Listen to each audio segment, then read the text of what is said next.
Dan,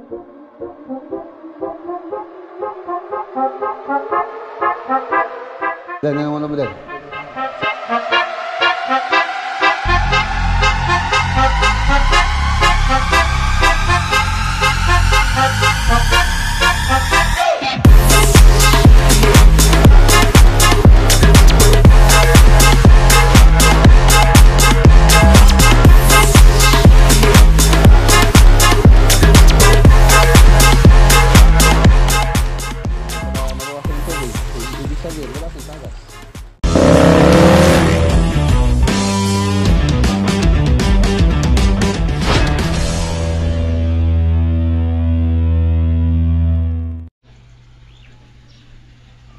Miyerkules Santo. Ayan. Hanggang ngayon na lang tayo. Update lang po tayo dito sa ano, dito sa tawag dito. Koypan. Ayan.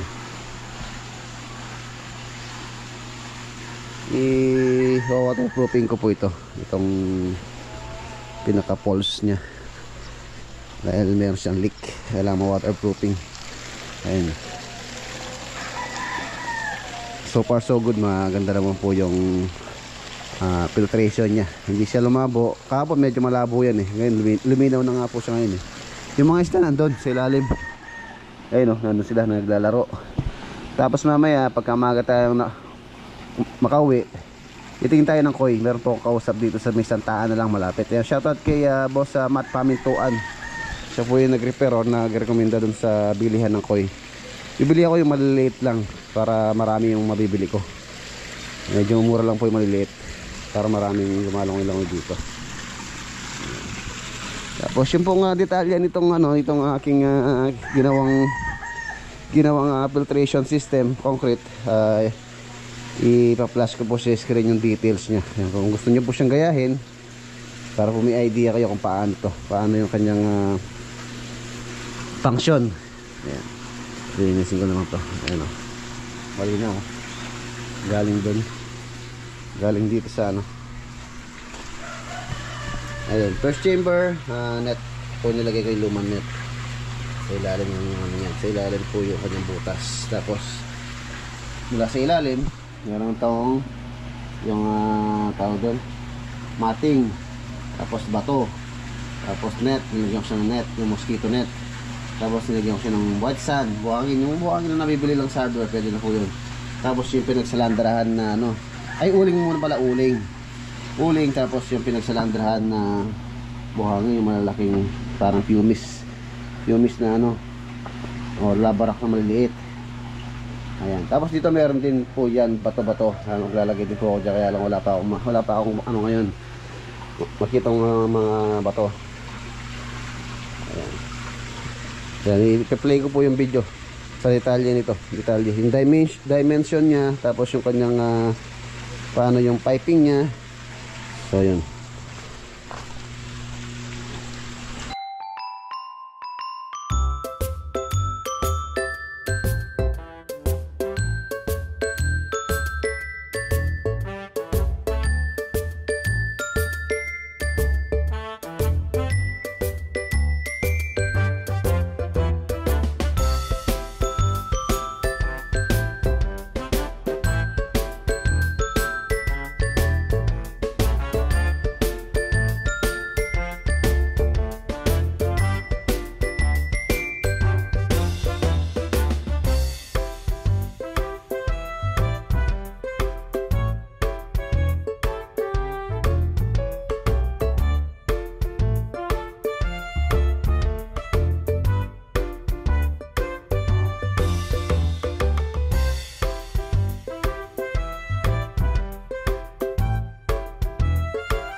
ayan po yun. Yung ano, detalye. Tapos, meron pong valve dito. Papatayin ko to. So, i-close ko lang to. Ayan. Titigil na doon. Tapos, bubuksan ko itong isa. Ito, para sa drain to eh. Buksan muna natin. Para sa drain to eh. Pagka po magpapalit tayo ng tubig, ito lang po yung bubuksan ko. Tapos, ilalagay ko yung hose. Ito yung hose. So, mga gagawin natin pandilig ng halaman yung dispose natin tubig. Pagka naglilinis din tayo. Ayan, ito yung gagamitin. Hindi na papasok doon. So, iyan ko muna. I-drain ko muna to para mapinturan ko mamaya matayo. Bibili ako ng ganito yung swimming pool paint pa. Buksan ko to. Sarado na to. Para ma-drain na to. Ayan yung lasa. Temporary lang po nilagay ko yan. Ang kaling-kaling pagka napinturahan ko na. Para ma-drain lang siya. Para mamaya pagbalik natin, pipinturahan ko. So at least dire-diretso pa rin yung circulation ng tubig from filter. Ayan, rito. At the same time, meron pong oxygen yung ating mga koi. Yan, nalakad natin ngayon. San Fernando lang po tayo. San Fernando project. Miraculous Santo hanggang yung tulad na sabi ko, hanggang ngayon lang muna tayo. So bakasyon muna ng mga tropa para milay-milay sa ano, sa Holy Week.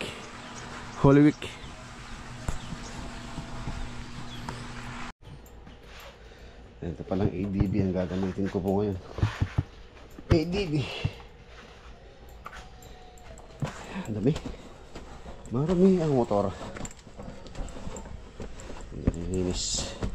Sobrang busy. Ano? Itong Holy Week.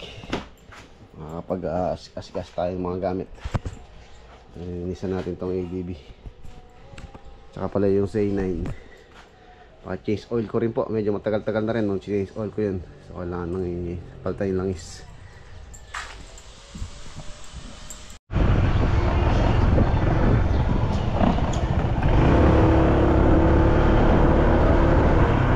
Nandito na tayo. Dito sa Kalulot, San Fernando. Dito.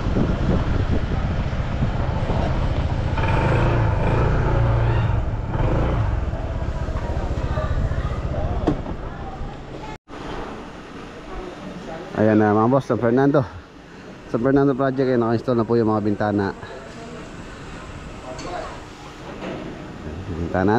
May bintana na. Tapos sa pinipinis na rin itong mga bakod.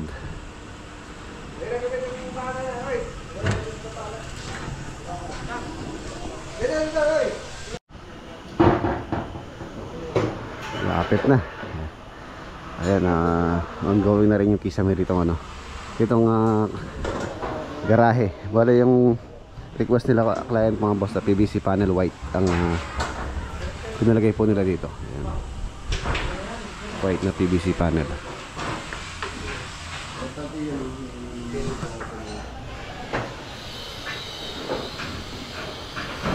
Bigay mo yung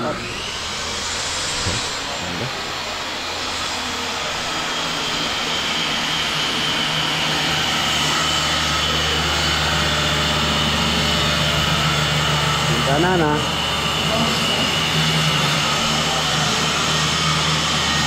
Aircon. Ayan.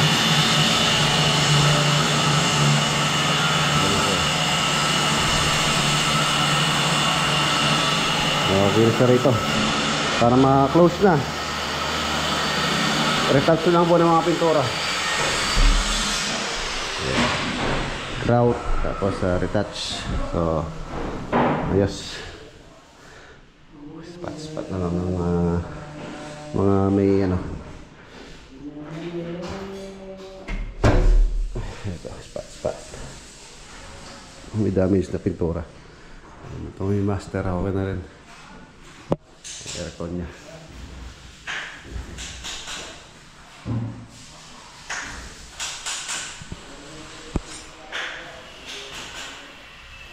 Cabinet po rito susakatin ko pa para ma-coat kung magkano po yung abutin ng cabinet dito sa walk-in closet.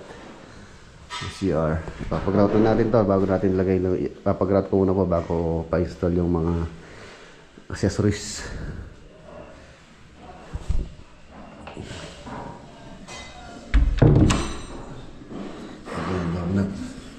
Ganda klase.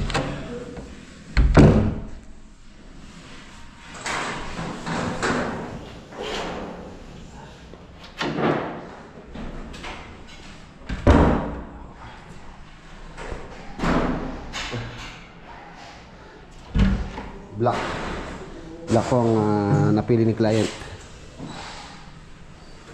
Ito.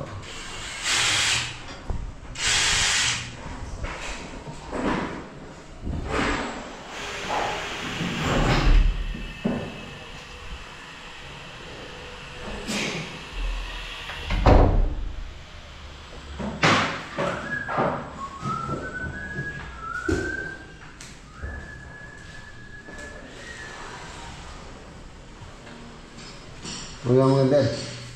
Retats. Lewat ka.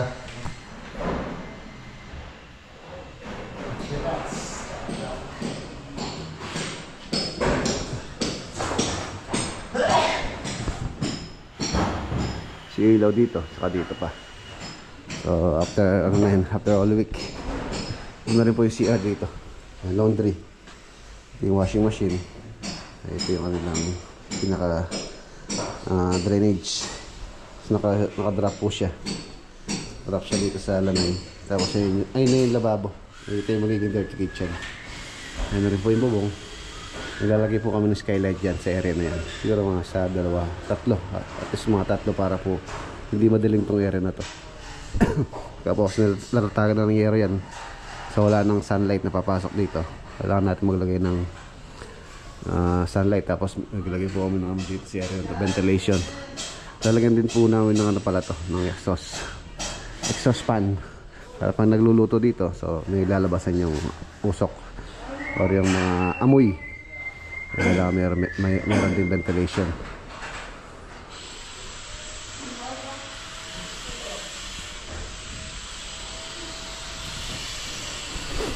Parang kailan lang nung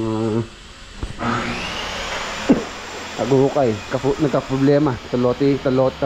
Talote ngayon, halos patapos na po siya. Ito na lang yung medyo kailangan pang ayusin dito yung flooring dito. Tapos yung tangke na yun, tulad ng sabi ko, dito po namin ilalagay sa location dito para hindi siya masyadong sa bagal or tawag dito, isa sa bagal dyan sa gitna dyan. Lang dito siya, rulok.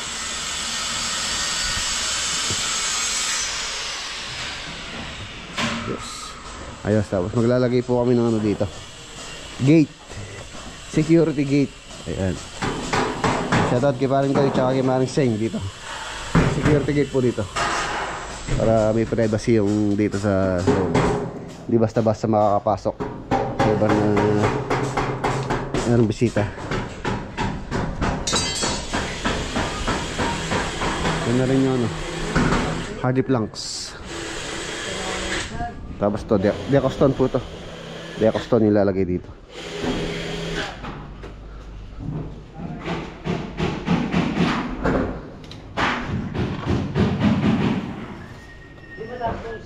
Tapos dito meron pa rin dito. Meron pa po siyang design dito na patayo. Tubular.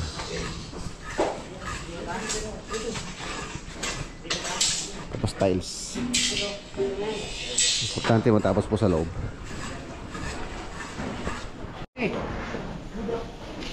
Ayan, ito po si Pablito. Maraming salamat kay Paring Toy tsaka kay Maring Seng. Pinalitan po yung kanyang ninakaw yung kanyang cellphone. Maganda cellphone mo.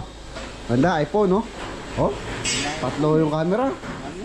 Redmi naman. Redmi, no? Ganda, no? Redmi. Oh, salamat ka muna. Salamat. Sa'yo mo. Salamat po. Salamat. Yung charger mo ninakaw, bigay mo nung sa kanya. Yung nagnakaw. Nandun. Ano ni ano? Baka pa nakaw mo ulit yan. Hindi. Hindi alam. Oh. Meron Facebook. Meron ka na Facebook. Ah, ang ganda camera oh. Alam niyo yan ako, kuha niyo naman yan niya. Oh. Oh. Maraming salamat, parin to eh. Kakakibaris eh. Ingatan niya. Ingatan mo. Ingatan mo yan ha. Pag natutulog ka, tabi mo sa ano mo. Sa unan mo. Lagay mong tali. Lagay mong tali pag natutulog ka. Sira padlock naman. Oo, nakapadlock na pala no. Oo, wala na. Wala na sila pasok no. Padlock na. Sirado na no. Sirado na. Oh, 4 bedroom. Master. Ayos ka na. Lugar 2 3, 4. Apat na kwarto.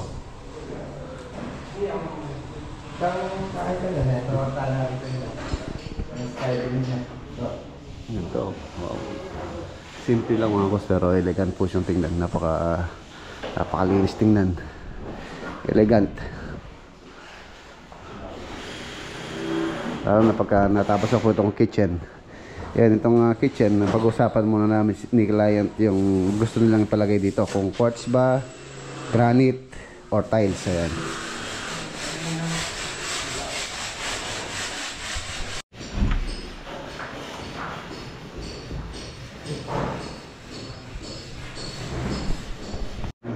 Awit ka!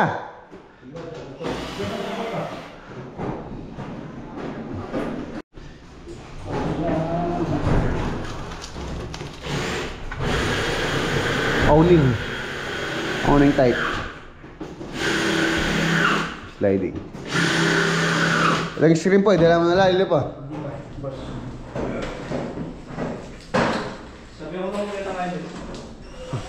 Sige.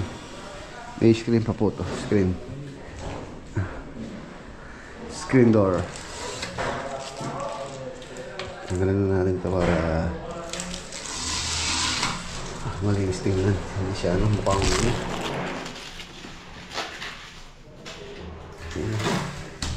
maraming tingnan pagka may speaker eh. Saka pagka positat na ano to, tumagal. Hirap ng tanggalin.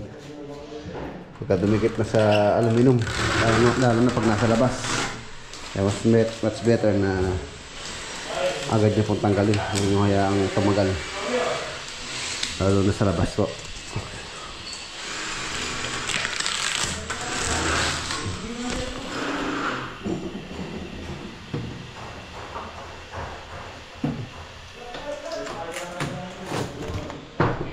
Kapal. Hindi pinipid. Saka meron po siyang frame. Yung iba, ito lang po yung nilalagay nila. Wala na siyang ganito na hamba. Pinaka double frame. Ayan o. Tapos ito yung pinaka frame sliding. Matibay po yan pagka ganyan.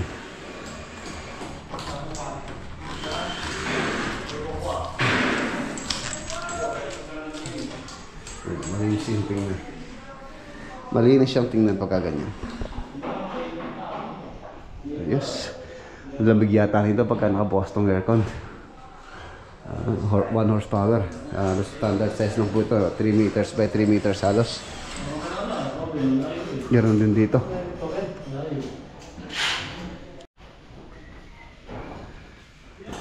Alas 12 na. Kain tayo. Ano po ulam mo pa dito? Dan, ano mo Dan? Sinigang? Wala, kabalo dami ako kayo ngayon niya. Bumili ka lang. Kala ko nagluto ang maaga eh. Kain tayo. Kain tayo. Yung tupper mo riyan. Sabi mo dito pare, maamang. Sarap ng ulam na yan oh. Ni Boss Leo tsaka ni Eric. Boneless chicken. Boneless chicken. Itlog. Uy, mata na! Boneless chicken. Ayan, pauwi na tayo mga boss. Dadaan po ako dun sa binibilhan ng ano, koi fish. Ayun, dami. Ang dami mga nagbibili presyo. Papasan ng cruise. Ayan, shoutout pala kay Boss Matt. Mat, Pamintuan de la Peña. Yan, shoutout. Maraming salamat sa information. Sa bilihan ng ng koi na malapit dito sa amin. Dito lang sa may Santa Ana. Kenny Koi Fish Farm. Yan yung kanyang pangalan. Meron daw silang doon, meron daw silang maliliit. So tingin tayo na maliliit. Para mamaya lagay natin sa pan.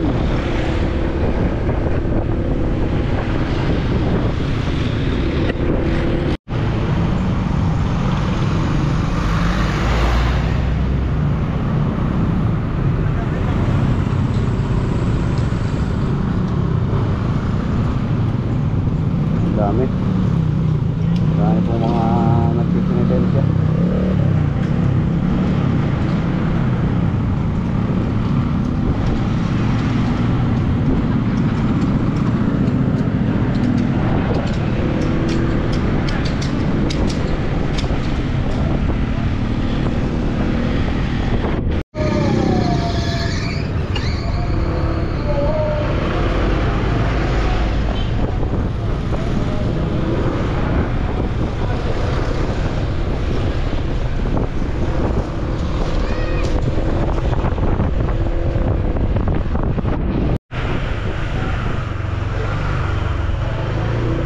Tayo ata Kenny Koi Fish Farm.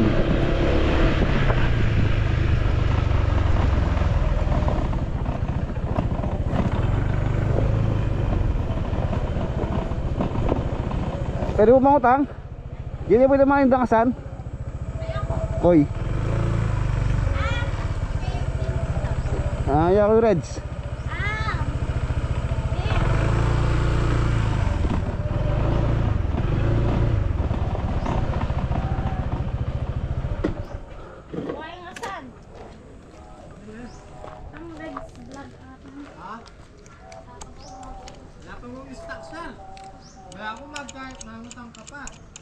Wala na pa pilangal do. Ako ba ang taga-ride ko? Tagara, yan sir. Wala na ka pilangal do ka pa siguro. Mag-trap yun.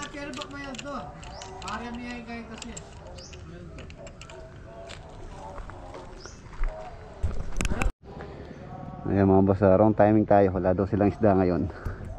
Ayan bukas gano'n sila, uhuli sila. Ayan, shoutout kay boss.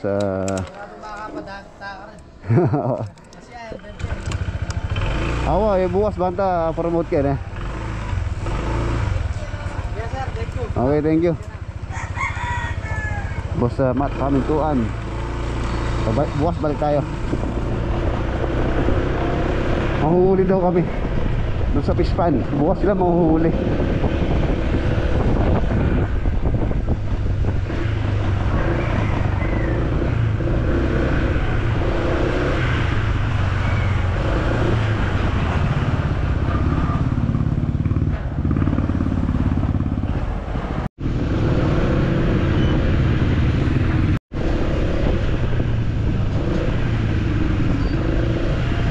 Ang dami na ng pipinipay siya oh.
Ayan mga boss, nandito na tayo. Ginabi na tayo.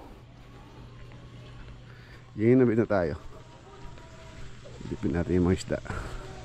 Hindi ko rin nagawa yung ang gagawin ko dito dapat. Hindi rin ako nakabili ng waterproofing. Buwasan lang siguro. Hindi naman pala nabawasan ng tubig. Ibig sabihin, wala siyang tagas.